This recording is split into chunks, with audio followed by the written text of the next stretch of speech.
ಎಲ್ರಿಗೂ ನಮಸ್ಕಾರ. ಇನ್ಫೋಸ್ಟ್ರೀಮ್ ಯೂಟ್ಯೂಬ್ ಚಾನಲ್ಗೆ ಎಲ್ರಿಗೂ ಸ್ವಾಗತ. ಈ ವಿಡಿಯೋದಲ್ಲಿ ನಾವು ಸ್ಪಾರ್ಸ್ ಮ್ಯಾಟ್ರಿಕ್ಸ್ ಬಗ್ಗೆ ಡಿಸ್ಕಸ್ ಮಾಡೋಣ. ಸೊ ಇದರಲ್ಲಿ ಎರಡು ರೀತಿ ಪ್ರಾಬ್ಲಮ್ ಅನ್ನ ಕೊಡ್ಬೋದು. VTU ಮಾಡಲ್ ಪೇಪರ್ ಇಂದ ಒಂದು ನಾನು ಸಾಲ್ವ್ ಮಾಡಿದ್ದೆ. ಇದು VTUದು previous year question paper. So previous year question paper ಅಲ್ಲಿ 2C ಕ್ವಶನ್ ನಂಬರ್ 5 ಮಾರ್ಕ್ಸ್ ಗೆ ಕೇಳಿರುವಂತ ಪ್ರಾಬ್ಲಮ್ ನೋಡಿ. ಈ ಸ್ಪಾರ್ಸ್ ಮ್ಯಾಟ್ರಿಕ್ಸ್ ಅಲ್ಲಿ ಎರಡು ತರ ಪ್ರಾಬ್ಲಮ್ ಅನ್ನ ಕೇಳಬಹುದು. ಒಂದು, ಟ್ರಿಪ್ಲೆಟ್ ಫಾರ್ಮ್ ಅನ್ನ ಕಂಡುಹಿಡಿದ್ಬಿಟ್ಟು ಲಿಂಕ್ಡ್ ಲಿಸ್ಟ್ ರೆಪ್ರೆಸೆಂಟೇಷನ್ ಅನ್ನ ಮಾಡ್ರಿ. ಎರಡನೇದು, ಅದೇ ಟ್ರಿಪ್ಲೆಟ್ ಫಾರ್ಮ್ ಅನ್ನ ಕಂಡುಹಿಡಿದ್ಬಿಟ್ಟು ಆ ಟ್ರಿಪ್ಲೆಟ್ ಫಾರ್ಮ್ ಟ್ರಾನ್ಸ್ಪೋಸ್ ಅನ್ನ ಮಾಡ್ರಿ. ಅಷ್ಟೇ. ಏನು? ಒಂದು ಟ್ರಿಪ್ಲೆಟ್ ಫಾರ್ಮ್ ಅನ್ನ ಕಂಡುಹಿಡಿದು ಲಿಂಕ್ಡ್ ಲಿಸ್ಟ್ ರೆಪ್ರೆಸೆಂಟೇಷನ್, ಎರಡನೇದು ಟ್ರಿಪ್ಲೆಟ್ ಫಾರ್ಮ್ ಅನ್ನ ಕಂಡುಹಿಡಿದ್ಬಿಟ್ಟು ಅದರ ಟ್ರಾನ್ಸ್ಪೋಸ್ ಅನ್ನ ಹುಡುಕ್ಬೇಕು. ಸೊ ಇದು 5 ಮಾರ್ಕ್ಸ್ ಕೇಳ್ತಾರೆ, ಅದನ್ನ 8 ಮಾರ್ಕ್ಸ್ ಕೇಳ್ತಾರೆ. ಸೊ ಆ ವಿಡಿಯೋ ಲಿಂಕ್ ಡಿಸ್ಕ್ರಿಪ್ಷನ್ ಅಲ್ಲಿ ಇರುತ್ತೆ. ಫಸ್ಟ್ ಟ್ರಿಪ್ಲೆಟ್ ಫಾರ್ಮ್ ಅನ್ನ ಕಂಡುಹಿಡಿಯೋಣ. ತುಂಬಾ ಈಸಿ ಆಗಿರುವಂತಹ ಪ್ರಾಬ್ಲಮ್ ಇದು. ಸೊ ಇದರಲ್ಲಿ ಮಾರ್ಕ್ಸ್ ಅನ್ನ ಕಳ್ಕೊಳ್ಳೋದಕ್ಕೆ ಹೋಗ್ಬೇಡ್ರಿ. ನಮಗೆ ಸ್ಪಾರ್ಸ್ ಮ್ಯಾಟ್ರಿಕ್ಸ್ ಅಂದ್ರೆ ಏನು ಅಂತ ಗೊತ್ತಾಗ್ಬೇಕಲ್ವಾ? ಸೊ ಸ್ಪಾರ್ಸ್ ಮ್ಯಾಟ್ರಿಕ್ಸ್ ಅಂದ್ರೆ ಸಿಂಬಲ್. ಒಂದು ಮ್ಯಾಟ್ರಿಕ್ಸ್ ಅನ್ನ ನೀವು ತಗೊಂಡಾಗ ನಾನ್ ಝೀರೋ ಎಲಿಮೆಂಟ್ ಗಿನ್ನ ಜಾಸ್ತಿ ಬರೀ ಝೀರೋಗಳೇ ಇದ್ರೆ ಅದನ್ನ ಏನಂತ ಕರಿತೀವಿ? ಸ್ಪಾರ್ಸ್ ಮ್ಯಾಟ್ರಿಕ್ಸ್. ನೋಡಿ, ಇಲ್ಲಿ ನಾನ್ ಝೀರೋ ಎಲಿಮೆಂಟ್ಸ್ ಎಷ್ಟಿದೆ? 1 2 3 4 5 6. ಕೇವಲ 6 ನಾನ್ ಝೀರೋ ಎಲಿಮೆಂಟ್ಸ್ ಇದೆ. ಇನ್ನು ಉಳಿದಿರೋವೆಲ್ಲವೂ ಕೂಡ ಝೀರೋ. ಹಾಗಾಗಿ ಇದನ್ನ ಸ್ಪಾರ್ಸ್ ಮ್ಯಾಟ್ರಿಕ್ಸ್ ಅಂತ ಕರಿತೀವಿ. ಸಿಂಪಲ್. ನೆಕ್ಸ್ಟ್, ಟ್ರಿಪ್ಲೆಟ್ ಫಾರ್ಮ್ ಅನ್ನ ಯಾವ ರೀತಿ ಕಂಡುಹಿಡಿಯೋದು? ಟ್ರಿಪ್ಲೆಟ್ ಫಾರ್ಮ್ ಅನ್ನ ಕಂಡುಹಿಡಿಯೋದಕ್ಕೆ ಫಸ್ಟ್ ನಿಮಗೆ ನಂಬರ್ ಆಫ್ ರೋಸ್ ಗಳು ಬೇಕಾಗುತ್ತೆ. Total number of rows in the given matrix. Rows ಅಂತ ಅಂದ್ರೆ ಏನು? Horizontal. Row 1, row 2, row 3, row 4. So 4 ರೋಗಳಿರೋದು. ಸೊ 4. ನೆಕ್ಸ್ಟ್, ಕಾಲಮ್ಗಳು ಎಷ್ಟಿದೆ ನೋಡಿ.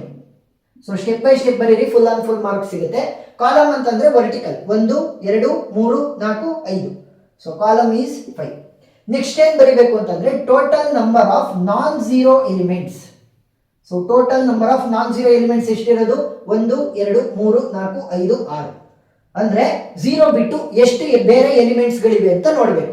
ಸೊ ಝೀರೋ ಬಿಟ್ಟು ಬೇರೆ ಎಲಿಮೆಂಟ್ಸ್ ಆಗಿರ್ಬೇಕು. ಮೈನಸ್ ಅಲ್ಲಾರು ಇರಲಿ, ಪ್ಲಸ್ ಅಲ್ಲಾರು ಇರಲಿ. 3 4 5 7 2 6. ಸೊ ಟೋಟಲ್ 6 ನಂಬರ್ಗಳು ಇರೋದು. ಸೊ ಅದನ್ನ ಏನ್ ಮಾಡೋಣ? ಟ್ರಿಪ್ಲೆಟ್ ಫಾರ್ಮೆಟ್ಗೆ ಕನ್ವರ್ಟ್ ಮಾಡೋದು. Simple.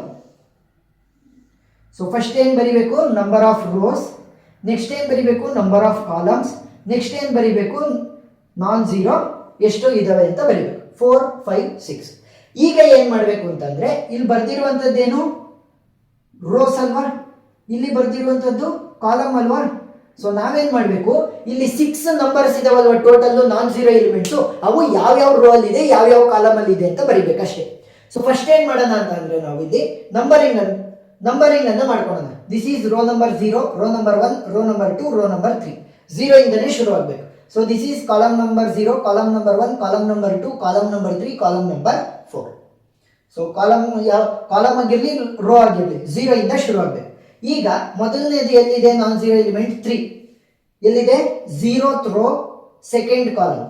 0th row, second column, value is 3. Row ಯಾವ ರೋ ಅಲ್ಲಿ ಇದೆ, ಯಾವ ಕಾಲಮ್ ಅಲ್ಲಿ ಇದೆ, ಆ ವ್ಯಾಲ್ಯೂ ಏನು? ನೆಕ್ಸ್ಟ್ 4 ಇದೆ. 0th row, 4th column, value is 4. 0th row, 4th column, value is 4. Next 5. First row, second column, value is 5. First row, second column, value is 5.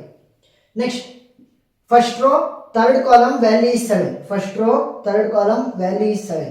Next third row, first column, value is 2. Third row, first column, value is 2. Next third row, second column, value is 6. Third row, second column, value is 6. ಸರಿನಾ? ಇವಾಗ ಅರ್ಧ marks ಸಿಕ್ತು. ಯಾಕೆ? Triplet ಫಾರ್ಮಿಗೆ convert ಮಾಡಿದ್ದೀರಾ. ಈ triplet form ಅನ್ನ ಇಟ್ಕೊಂಡು ನಾವು ಟ್ರಾನ್ಸ್ಪೋಸ್ ಅನ್ನ ಮಾಡ್ಬೇಕು. ಈ ಟ್ರಿಪ್ಲೆಟ್ ಫಾರ್ಮಿನ ಟ್ರಾನ್ಸ್ಪೋಸ್. ಸೊ ಇದು ಕೂಡ ಈಸಿಯಾಗಿ ಹೇಳ್ಕೊಡ್ತೀನಿ ನೋಡಿ. ಈಗ ಟ್ರಾನ್ಸ್ಪೋಸಿಗೆ ಕನ್ವರ್ಟ್ ಮಾಡ್ಬೇಕಾದ್ರೆ 4 ಅದೇ ರೀತಿ ಬರ್ಕೊಳ್ಳಿ, 5 ಅದೇ ರೀತಿ ಬರ್ಕೊಳ್ಳಿ, 6 ಕೂಡ ಅದೇ ರೀತಿ ಬರ್ಕೊಳ್ಳಿ. ಸೊ ಇವಾಗ ಹಾಗೆ ಇದೆ. ಈಗ ಏನ್ ಮಾಡ್ಬೇಕು? ಟ್ರಾನ್ಸ್ಪೋಸ್ ಆಫ್ ಎ ಮ್ಯಾಟ್ರಿಕ್ಸ್ ಅಂದ್ರೆ ಏನಾಗುತ್ತೆ? ರೋ ವೈಸ್ ಇರೋದನ್ನ ಕಾಲಮ್ ವೈಸ್ ಕನ್ವರ್ಟ್ ಆಗುತ್ತೆ. ಸೊ ಅದನ್ನ ಮತ್ತೆ ಮ್ಯಾಟ್ರಿಕ್ಸ್ ಆಗಿ ಬರ್ಕೊಂಡು ಬರೆಯುವಂತ ಅವಶ್ಯಕತೆ ಇಲ್ಲ. ಈಸಿ ಟೆಕ್ನಿಕಲಿ ಯಾವ ರೀತಿ ಬರೆಯೋದು ಅಂತ ನಾನು ಇವಾಗ ಹೇಳ್ಕೊಡ್ತೀನಿ. ಈಗ ನೀವು ನೋಡ್ಬೇಕಾಗಿರುವಂತದ್ದು ಕಾಲಮ್ ಅನ್ನ ನೋಡ್ಬೇಕು. ಈ ಟ್ರಿಪ್ಲೆಟ್ ಫಾರ್ಮ್ ಅಲ್ಲಿ ಇದೆಯಲ್ಲ, ಸೊ ಇದರ ಕಾಲಮ್ ಅನ್ನ ನೋಡಿ. ಲೋಯೆಸ್ಟ್ ವ್ಯಾಲ್ಯೂ ಯಾವ್ದಿರೋದು? Lowest value is 1. ಸೊ ಏನ್ ಮಾಡಿ? ಅದನ್ನ ಇಲ್ಲಿ ಬರಿಬೇಕು. ಕಾಲಮ್ ರೋ ಟ್ರಾನ್ಸ್ಫರ್ ಆಗುತ್ತೆ, ರೋ ಕಾಲಮ್ ಆಗಿ ಟ್ರಾನ್ಸ್ಫರ್ ಆಗುತ್ತೆ ಟ್ರಾನ್ಸ್ಪೋಸ್ ಅಲ್ಲಿ. ಸೊ 1 ಅನ್ನ ಬರ್ದೆ, ಇಲ್ಲಿ 3 ಅನ್ನ ಬರಿಬೇಕು. ಅದರ ಕರೆಸ್ಪಾಂಡಿಂಗ್ ವ್ಯಾಲ್ಯೂ ಯಾವುದು? 2. ಇಷ್ಟೇ ಟ್ರಾನ್ಸ್ಪೋಸ್ ಅಂದ್ರೆ. ಸಿಂಪಲ್. ನೆಕ್ಸ್ಟ್ 1 ಎಲ್ಲಾದ್ರೂ ಇದೆಯಾ, ಉಳ್ಕೊಂಡಿದೆಯಾ? ಇಲ್ಲ. 1 ಆದ್ಮೇಲೆ ಸ್ಮಾಲೆಸ್ಟ್ ವ್ಯಾಲ್ಯೂ ಯಾವುದು? 2. ಸೊ ಯಾವ್ದಾದ್ರೂ ತೊಗೊಳ್ಳಿ. ಸೊ 1 ಆಗಿದೆ, ಇವಾಗ 2 ಅನ್ನ ತಗೋಣ. ಇದು ಸೊ ಇವಾಗ 2, ನೆಕ್ಸ್ಟ್ 0, 3 ಸಿಂಪಲ್. ಸೊ 2 ಆಯಿತು. ನೆಕ್ಸ್ಟ್ ಇರೋದಂಥದ್ದು 2 ಎಲ್ಲಾದ್ರೂ ಇದೆಯಾ? ಎಸ್, ಇಲ್ಲಿದೆ. ಸೊ 2, 1, 5. ನೆಕ್ಸ್ಟ್ ಮತ್ತೆ ಎಲ್ಲಾದ್ರೂ 2 ಇದೆಯಾ? ಎಸ್, ಇಲ್ಲಿದೆ. ಸೊ 2, 3, 2, 3, 6. ನೆಕ್ಸ್ಟ್ 2 ಆಯ್ತು. 2 ಆದ್ಮೇಲೆ ಅದಕ್ಕಿಂತ ಒಂಚೂರು ದೊಡ್ಡದು ಯಾವುದು? 3. So 3, 1, value is 7. ನೆಕ್ಸ್ಟ್ ಉಳಿದಿರೋದು ಯಾವುದು? ಒಂದೇ ಒಂದು ಉಳ್ಕೊಂಡಿದೆ. ಸೊ 4, 0, 4. ಸೊ ಇವಾಗ ನೋಡಿ ಕೊಟ್ಟಿದ್ದ, ಸೊ ಇವಾಗ ನೋಡಿ ಟ್ರಿಪ್ಲೆಟ್ ಫಾರ್ಮ್ ಅನ್ನು ನಾವೇನ್ ಮಾಡಿದ್ವಿ? ಟ್ರಾನ್ಸ್ಪೋಸ್ ಮಾಡಿದ್ವಿ. ಇಷ್ಟೇ ಸಿಂಪಲ್ ಆನ್ಸರ್. ಇಷ್ಟಕ್ಕೆ ನಿಮಗೆ 5 ಮಾರ್ಕ್ಸ್ ಸಿಗೋದು.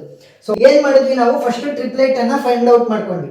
ಟ್ರಿಪ್ಲೆಟ್ ಅನ್ನ ಫೈಂಡ್ ಔಟ್ ಮಾಡಾದ್ಮೇಲೆ ಈಸಿಯಾಗಿ ಯಾವ ರೀತಿ ಟ್ರಾನ್ಸ್ಪೋಸ್ ಮಾಡಬೇಕು ಅಂತಂದ್ರೆ, ಟ್ರಾನ್ಸ್ಪೋಸ್ ಮಾಡ್ಬೇಕಾದ್ರೆ ಫಸ್ಟ್ ಕಾಲಮ್ ಅನ್ನ ನೋಡಬೇಕು. ಟ್ರಿಪ್ಲೆಟ್ ಫಾರ್ಮ್ ಅಲ್ಲಿ ಇರುವಂತ ಕಾಲಮ್ ಅನ್ನ. ಸೊ ಕಾಲಮ್ ಅಲ್ಲಿ ಸ್ಮಾಲೆಸ್ಟ್ ವ್ಯಾಲ್ಯೂ ಯಾವುದು? 1. ಸೊ 1 ಅನ್ನ ಈ ಕಡೆ ಬರಿಬೇಕು, ಅಂದ್ರೆ ರೋ ಸೈಡ್ ಬರಿಬೇಕು. ರೋ ಮತ್ತೆ ಕಾಲಮ್ ಎರಡು ಕೂಡ ಎಕ್ಸ್ಚೇಂಜ್ ಆಗ್ತಾವಲ್ಲ, ಸೊ ಎಕ್ಸ್ಚೇಂಜ್ ಅಲ್ಲಿ ಬರಿಬೇಕು. ಸೊ 1 ಇಲ್ಲಿ ಬರಿತೀನಿ, ಅದರ ಕರೆಸ್ಪಾಂಡಿಂಗ್ ರೋ ವ್ಯಾಲ್ಯೂನ ಇಲ್ಲಿ ಬರಿತೀನಿ. ನೆಕ್ಸ್ಟ್ ಆ ವ್ಯಾಲ್ಯೂ ಯಾವುದು ಅದನ್ನ ಬರಿತೀನಿ, ಅಂದ್ರೆ ನಾನ್ ಜೀರೋ ಎಲಿಮೆಂಟಿನ ವ್ಯಾಲ್ಯೂ ಯಾವುದು ಅದನ್ನ ಬರಿತೀನಿ. ನೆಕ್ಸ್ಟ್ ಅದೇ ರೀತಿ 1 ಆದ್ಮೇಲೆ ಸ್ಮಾಲೆಸ್ಟ್ ವ್ಯಾಲ್ಯೂ ಇಷ್ಟು. ಸೊ ಇದರಲ್ಲಿ ಯಾವ್ದಾದ್ರೂ ಕೂಡ ತಗೋದಿತ್ತು, ನಾನು ಇದನ್ನ ತಗೊಂಡಿದ್ದೀನಿ. ಸೊ 2, ನೆಕ್ಸ್ಟ್ ಇಲ್ಲಿರುವಂತ 0 ಇಲ್ಲಿ, ನೆಕ್ಸ್ಟ್ 3. ನೆಕ್ಸ್ಟ್ ವ್ಯಾಲ್ಯೂ ಯಾವುದು? 2. ಸೊ ಫಸ್ಟ್ 2 ಅನ್ನ ಬರ್ದೆ, ನೆಕ್ಸ್ಟ್ 1 ಅನ್ನ ಬರ್ದೆ, ಅದರ ಕರೆಸ್ಪಾಂಡಿಂಗ್ ವ್ಯಾಲ್ಯೂ ಇಸ್ 5. ನೆಕ್ಸ್ಟ್ ಇನ್ನೊಂದು 2 ಇತ್ತು. ಸೊ 2, ಸೊ ಅದರ ಕರೆಸ್ಪಾಂಡಿಂಗ್ ರೋ ವ್ಯಾಲ್ಯೂ ಏನು? 3. ಅದನ್ನ ಕಾಲಮ್ ಆಗಿ ಟ್ರಾನ್ಸ್ಫರ್ ಮಾಡಿ 3 ಅನ್ನ ಬರ್ದಿದ್ವಿ. Next value is 6. ನೆಕ್ಸ್ಟ್ 2 ಆದ್ಮೇಲೆ ಇದ್ದಿದ್ದಂಥದ್ದು 3. ಸೊ 3 ಅದರ ಕರೆಸ್ಪಾಂಡಿಂಗ್ ರೋ ಅನ್ನ ಕಾಲಮ್ ಆಗಿ ಟ್ರಾನ್ಸ್ಫರ್ ಮಾಡಿದ್ರೆ 1 ಆಯಿತು. ಅದೇ ವ್ಯಾಲ್ಯೂ ಅಲ್ಲಿಗೆ ಹೋಗುತ್ತೆ ರೋಗೆ. ರೋ ಮತ್ತೆ ಕಾಲಮ್ ಎರಡು ಕೂಡ ಎಕ್ಸ್ಚೇಂಜ್ ಆಗ್ತಾ ಇರ್ತಾವೆ ಅಷ್ಟೇ. ಸೊ 7 ಅದೇ ಜಾಗದಲ್ಲಿ ಉಳ್ಕೊಂತು. ನೆಕ್ಸ್ಟ್ 4. ಸೊ 4 ಎಲ್ಲಿದೆ? ಕಾಲಮ್ ಅಲ್ಲಿ ಇದೆ. ಅದನ್ನ ಎಲ್ಲಿ ಬರಿಬೇಕು? ರೋಗೆ ಬರಿಬೇಕು. ನೆಕ್ಸ್ಟ್ 0 ಎಲ್ಲಿದೆ? ಕಾಲಮ್ ಅಲ್ಲಿ. 0 ಎಲ್ಲಿದೆ? ರೋ ಅಲ್ಲಿದೆ. ಸೊ ರೋ ಅಲ್ಲಿ ಇರೋದನ್ನ ಕಾಲಮಿಗೆ ಬರೆದು ಅದರ ಕರೆಸ್ಪಾಂಡಿಂಗ್ ವ್ಯಾಲ್ಯೂ ಯಾವುದು ನಾನ್ ಜೀರೋ ಎಲಿಮೆಂಟ್ ಇತ್ತು ಅದನ್ನ ಬರೆದ್ರೆ ಫೈನಲ್ ಆನ್ಸರ್ ಸಿಕ್ತು. ಸೊ ಟ್ರಿಪ್ಲೆಟ್ ಫಾರ್ಮ್ ಅನ್ನ ಕಂಡುಹಿಡಿಯೋದಕ್ಕೆ ಅರ್ಧ ಮಾರ್ಕ್ಸ್, ಟ್ರಾನ್ಸ್ಪೋಸ್ ಅನ್ನ ಮಾಡೋದಕ್ಕೆ ಅರ್ಧ ಮಾರ್ಕ್ಸ್. ಸೊ 5 ಮಾರ್ಕ್ಸ್ ನಿಮಗೆ ಸಿಗ್ತವೆ. ಸೊ ಪ್ರಾಬ್ಲಮ್ ಅರ್ಥ ಆಗಿದೆ ಅಂತ ಅನ್ಕೊಂಡಿದ್ದೀನಿ. ಏನಾದ್ರೂ ಡೌಟ್ ಇದ್ರೆ ಕಮೆಂಟ್ ಸೆಕ್ಷನ್ ಅಲ್ಲಿ ತಿಳಿಸಿ, ನಾನು ಕ್ಲಾರಿಫೈ ಮಾಡ್ತೀನಿ. ವಿಡಿಯೋ ಇಷ್ಟ ಆಗಿದ್ರೆ ಸಬ್ಸ್ಕ್ರೈಬ್ ಆಗೋದನ್ನ ಮರಿಬೇಡಿ. ಮತ್ತೆ ಸ್ಪಾರ್ಸ್ ಮ್ಯಾಟ್ರಿಕ್ಸ್ ಇಂದು ಇನ್ನೊಂದರ ಪ್ರಾಬ್ಲಮ್ ಅನ್ನ ಕೇಳಬಹುದು, ಲಿಂಕ್ಡ್ ಲಿಸ್ಟ್ ರೆಪ್ರೆಸೆಂಟೇಷನ್. ಸೊ ಆ ವಿಡಿಯೋ ಲಿಂಕ್ ಡಿಸ್ಕ್ರಿಪ್ಷನ್ ಅಲ್ಲಿ ಸಿಗುತ್ತೆ, ನಿಮಗೆ ನೀವು ನೋಡಬಹುದು. Thank you.